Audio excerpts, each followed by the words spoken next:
gratitude. It's a word we often hear, isn't it? But deep down, how often do we pause to truly appreciate the blessings in our lives? Imam Ali, peace be upon him, delves into this very idea in Hikmat 13, a lesson that resonates just as deeply today as it did centuries ago. His words carry a timeless truth. Gratitude is more than just a noble sentiment. It's a necessity, a safeguard for the good we receive from the divine. So, let's talk about this. Imam Ali speaks of something called talaya al-ni'mah. It translates to the initial signs of blessings, those moments when we start to sense something good coming our way.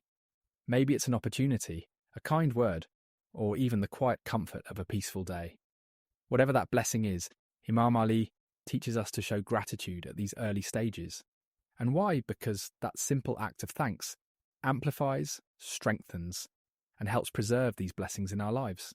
Now, I'll admit, for the longest time, I didn't fully grasp this idea myself. I used to overlook the small things, waiting for something bigger to feel grateful for, but, one day it hit me.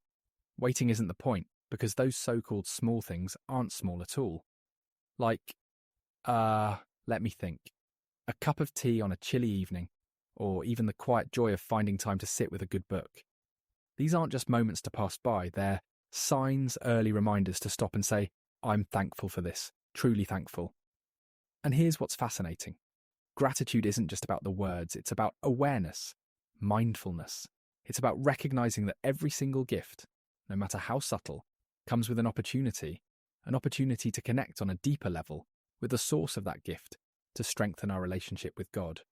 Imam Ali also highlights the flip side, how thanklessness, or what he calls ingratitude, can actually lead to losing those blessings. And that's where it gets a little unsettling, doesn't it? When Imam Ali warns about ingratitude, he's not just talking about a missed opportunity to say thanks. He's pointing to something much deeper, much more serious, losing what's been given.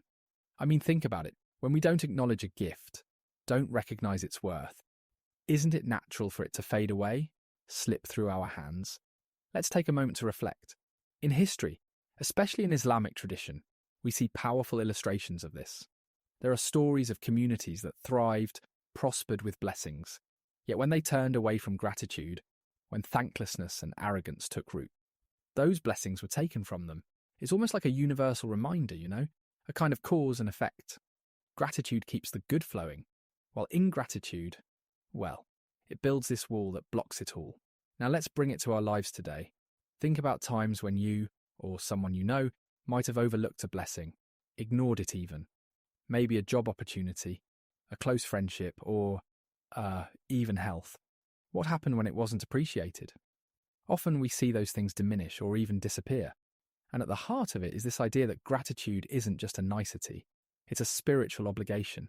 It's a way to show we truly recognize the value in what we've been given. Imam Ali makes this connection pretty clear. Gratefulness brings stability, constancy in our lives, while ingratitude, it invites instability.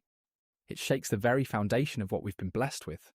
And this absolutely resonates with me. I mean, we've all had moments, right? Moments where we realize too late the value of something after it's gone. So the question is, how do we stop ourselves from falling into this? How do we cultivate a mindset of gratitude that keeps us mindful, keeps us anchored? Let's hold on to that thought for a second. Because if you think about it, gratitude is something we can practice. It's not just an emotion that appears out of nowhere. It's a habit, a mindset that we can cultivate, even in the midst of life's chaos. One of the simplest ways to start is by acknowledging our daily blessings, those little things we often take for granted. And here's where it gets practical. All right, for instance, something I've been doing for a while now is journaling. Nothing fancy, just a few minutes every morning or evening where I note down 3 things I'm grateful for. And you know what? It's incredible how this small habit shifts your perspective. Even on tough days, you find there's always something.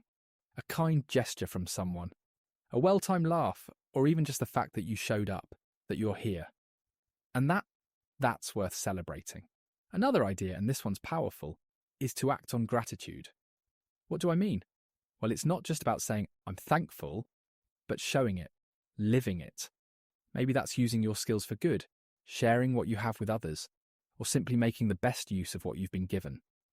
Imam Ali's teachings emphasize this. Gratitude isn't passive, it's active.